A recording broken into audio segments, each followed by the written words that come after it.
اللهم صل وسلم وبارك على سيدنا محمد وعلى آله وأصحابه وسلم. ازيكم يا حبايبي، عاملين ايه؟ وحشتوني جدا جدا جدا. كل سنة وانتم طيبين، وان شاء الله عام هجري سعيد علينا وعليكم وعلى كل الأمة الإسلامية. قولوا امين. النهاردة هنعمل مع بعض الفتة بالمناسبة الجميلة دي. فتة بتاعتنا فتة جميلة بالخل والثوم. يلا بينا. زي ما انتوا شايفين كده اللوحة الفنية دي، هنشمر ونسمي الله وندخل على مطبخنا نشوف عملنا الجمال ده كله ازاي. يلا يا ست الكل تابعيني، وبرضه هقول لكم كل سنة وانتوا طيبين، وينعاد عليكم دايما بالخير والسعادة والفرح. دي اللحمة بتاعتنا احنا بنحمرها خلاص، ويلا نشوف الطريقة. دخلنا على مطبخنا كده وسمينا الله، وادي اللحمة بتاعتي اول حاجة حطيتها على النار علشان تتسلق وتكون استوت تمام التمام عقبال ما نعمل بقية الحاجات. انا هنا في الشوربة بتاعتي دايما متعودة بحط قرن فلفل، وبحط كمان طماطمية متقطعة 4 تربع وورق اللورا الجميل. بس كده، وعلى نار هادية وبسيبها براحتها خالص لحد ما تتسلق. هنا طبعا انا عندي العيش البلدي بقطعه بقى مكعبات صغيرة كده. انا اسهل طريقة عندي لتقطيع العيش هي ان انا بقطعه شرايح، وبقطع الشرايح بتاعتي دي بالمقص. هنا بقى حطيت معلقة من السمنة البلدي عليها شوية فلفل اسود، وبدأت ان انا هشوح كل العيش ده على النار. الطريقة دي موجودة، وفي طريقة تانية بتحطي برضو معلقة السمنة وبتشوحي وبتحطي العيش ده في الفرن. الطريقتين صح، واللي في الفرن بتكون أخف شوية، بس بصراحة الطريقة دي بتكون أطعم. أي نعم العيش بيشرب زيت شوية، بس أنا بعد ما بشيله بصوا خد اللون الذهبي ازاي، وإيدك فيه على طول يا ست الكل عشان ياخد اللون الذهبي ده كله. ما يبقاش فيه واحدة محروقة وواحدة واخدة اللون الذهبي الجميل ده.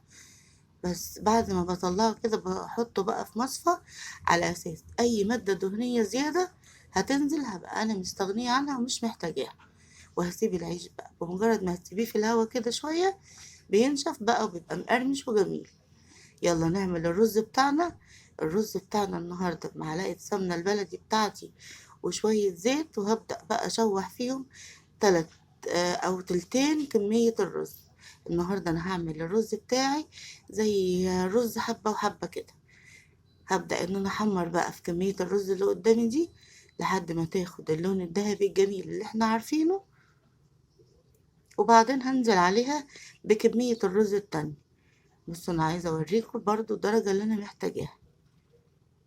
ببدأ ان انا اقلب، وهنا انا حاطة مع الرز هو بيتحمر حاجة بقى معلقة كده صغيرة من الفلفل الاسود. هنا رجعت بقى للعيش بوريكم ان انا سبته شوية في الهوا. هوريكم القرمشة بتاعته بقى الرهيبة عاملة ازاي. كان مقرمش جدا وطعمه في منتهى الجمال. رجعنا للرز بتاعنا بقى الجميل ده. انا قلت لكم هنا وانا بحمر الرز دايما متعوده بحط معلقه صغيره من الفلفل الاسود تتحمر كده مع الرز، بتديله طعم في منتهى الجمال. شايفين بقى اللون الذهبي الجميل ده. حطيت بقى تلت الرز اللي فاضل اللي احنا كنا مخليينه، وهنكمل تقليب يا دوب يتشمع شويه كده مع الرز اللي هو متحمر زي الفل.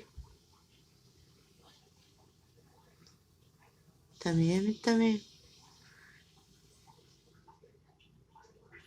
هنزل بقى بمكعبين المرقة بتوعي الحلوين، ولو ما عندكيش مرقة وعايزة تستغني عنها براحتك خالص، الوصفة ما فيهاش اي مشكلة. هنزل بمكعبين المرقة بقى بتوعي. ادي اول مكعب، وبعدين المكعب التاني، وشوية الملح بتوعي كده خلاص زي الفل. تقليبة بقى صغيرة، وبحط 3 4 مغارف من الشوربة بتاعتي، او على حسب ما الرز بياخد. الرز بتاع المصري معروف المقدار بتاعه. كل كوباية رز مصري عليها معلقة، عليها كوباية قصدي من الشوربة او من السائل. لكن الرز البسمتي كل واحدة من الرز البسمتي كوباية عليها كوبايتين من السائل أو الشوربة أو المية زي ما انت عاوزة. ممكن تحطي كوباية شوربة وكمان الكوباية التانية تخليها مية. هنا بقى احنا عندنا شوربة الحمد لله كتير، فأنا سقيت الرز بتاعي كله بالشوربة. طبعا مقدار الرز أنا قلتلكوا عليه، وهنا أنا ما بعايرش لأن أنا خلاص عرفت مقدار الرز بتاعي. بصوا بقى، وكل ما الشوربة بتاعتك أو السائل اللي هتحطيه على الرز يكون سخن، كل ما هيخلي الرز بتاعك مفلفل وجميل ومش هيعجن أبدا معاكي. هتبقي ضامنة الطريقة دي 100%. عمر الرز ما هيعجن معاكي، وهيطلع كده مفرفر الرزة برزتها. كده خلاص الرز تمام مستوى وكان جميل جدا. يلا نعمل بقى الصلصة بتاعت الفتة بتاعتي. معلقة من السمنة البلدي برضو، وبحط عليها شوية من الثوم المفروم، وعليه شوية ملح. ببدأ ان انا اقلبها بقى لحد ما تاخد اللون الذهبي الجميل زي ما انتوا شايفين. ريحة الثوم كانت جبارة بصراحة.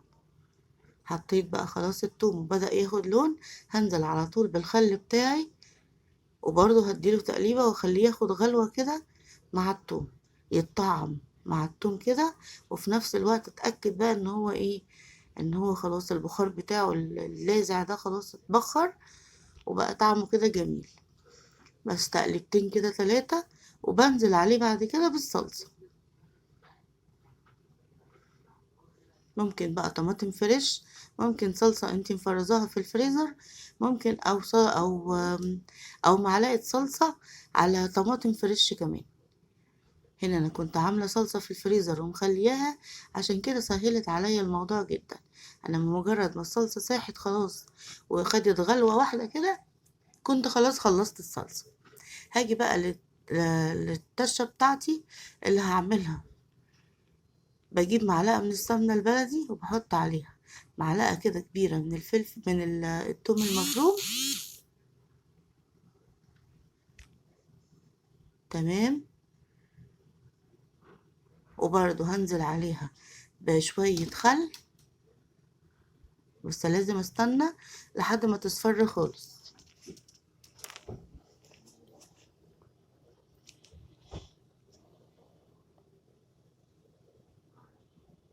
بس نزلت هنا بقى بشوية الخل، طفيتها بالخل التمام وخليت البخار بتاع الخل يطلع واشم ريحتهم. الريحة كانت عظمة عظمة عظمة،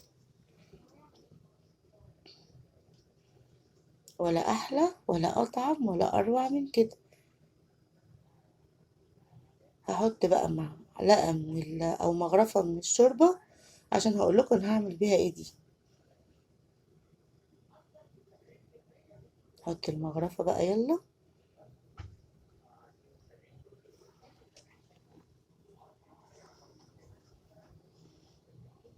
واسيبها تاخد غلوة صغيرة، وخلاص كده انا خلصت.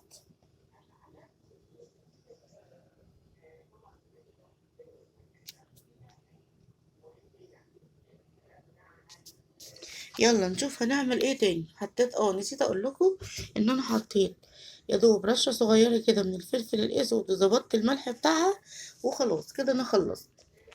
يلا بقى نشوف هنعمل ايه بعد كده. الرز بتاعي عملناه وكمان الصلصة، والعيش كمان بقى جاهز ومقرمش وجميل. هروح بقى للعيش اللي انا كنت سايباه، هحط نص بالظبط الطشة اللي انا عملتها وحطيت المغرفة بتاعت الشوربة فيها. التومة بتطعم العيش وبتخلي طعمه جميل جدا، مع كمان مغرفة كده من الصلصة صغيرة. هقلب فيها كل الكلام ده. الشوربة مع الصلصة هتطعم العيش وهتخليه طري شوية. طبعا مش هتخليه طري قوي، لازم العيش بتاعك يا حبيبتي يكون فيه عضة كده، ما يكونش طري خالص. انا عايزة احس برضو بطعم العيش تحت في بقي. بس كده تمام التمام. يلا هحط بقى بسرعة كده العيش بتاعي من تحت في الصينية. زي ما انت شايفة العيش كده زي ما هو، عقبال ما تقدميها بقى وتكون كده اتشربت العيش، اتشرب كل الكلام اللي موجود معاه ده، وكمان اتشربت من الرز، وهتبقى حاجة كده في منتهى الجمال. ادي الرز، شايفين قد ايه الرز بتاعنا مفلفل وجميل. ومعلقة الصغيرة او رشة الفلفل الصغيرة اللي بتحطيها والرز بيستوي على النار او بيتحمر، بتفرق معاكي وبتودي الرز في حتة تانية خالص. جربيها، وعلى طول في كل مرة هتحمري رز كده هتعتمديها. حطينا بقى الرز بتاعنا خلاص.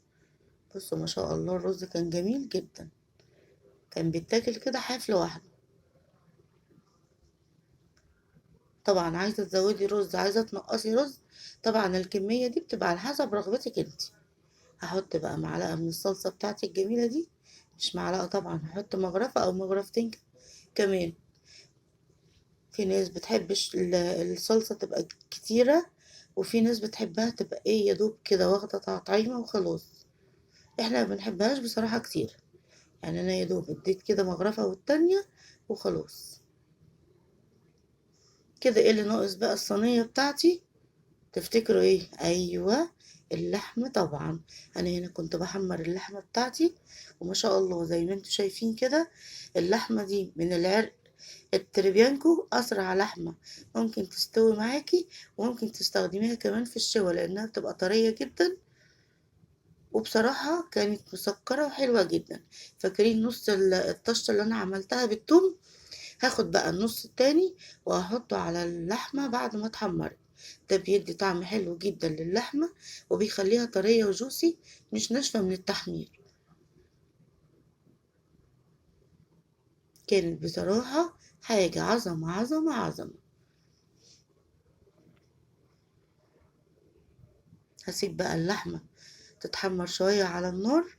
بعد ما حطيت لها ده تاخد التطعيم اللي انا قلتلكوا عليها، وخلاص فاضل ان انا احطها بس على الصينية من فوق، وتبقى الصينية بتاعت الفتة بتاعتي جاهزة وتمام التمام. ادي اول قطعة حطيتها. وطبعا التقطيعة بتاعت اللحمة انتي حرة فيها، عايزة تقطعيها كبير عايزة تقطعيها صغير، مفيش مشكلة خالص. هنحط كام حتة كده من فوق، وخلاص الفتة بتاعتي كده جاهزة، وبألف هنا وشفا.